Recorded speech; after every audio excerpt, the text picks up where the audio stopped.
Alors, je suis ici à Ottawa avec le pasteur Carlos Norval du Québec. Pourquoi vous êtes venu ici aujourd'hui? Je suis venu appuyer les camionneurs qui se sont mobilisés afin qu'on puisse retrouver nos libertés ici au Canada. Oui, au Québec, là, il y a vraiment des mesures dures pour les églises. Ils sont fermés ou les passeports vaccinaux. Vous, est-ce que vous êtes ouverte? On est ouvert depuis le départ et ça a créé beaucoup de commotion, même depuis 2020. Et on continue à encourager d'autres pasteurs de comprendre que de venir gêner un service religieux est un acte criminel selon la loi 176 du Code criminel canadien. Et de plus en plus, les pasteurs commencent à ouvrir leurs portes et leurs églises pour leurs assemblées. Avez-vous reçu des amendes ou d'autres pénalités pour avoir brisé les règlements? On a certainement reçu plusieurs amendes parce qu'on l'a fait.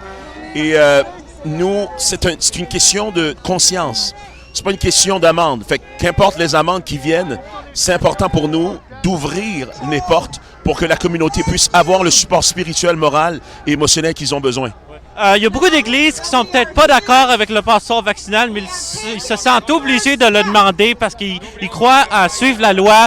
Qu'est-ce que vous avez à dire à ces pasteurs-là qui pensent que, il faut suivre la loi même si ça n'a pas d'allure? Donc, la loi de la conscience prime sur la loi des hommes. Ça, c'est un. La loi de Dieu prime même sur la loi de la conscience. Ça, c'est deux. Ça, c'est trois. Fait que ça veut dire qu'en réalité, la loi de Dieu va jamais nous encourager à la ségrégation. Le passeport vaccinal, c'est une forme de ségrégation, une forme d'apartheid médical.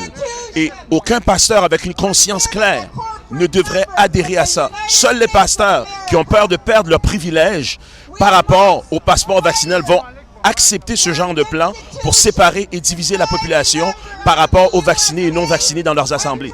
Une dernière question, si vous avez quelque chose à dire à François Legault, ça serait quoi?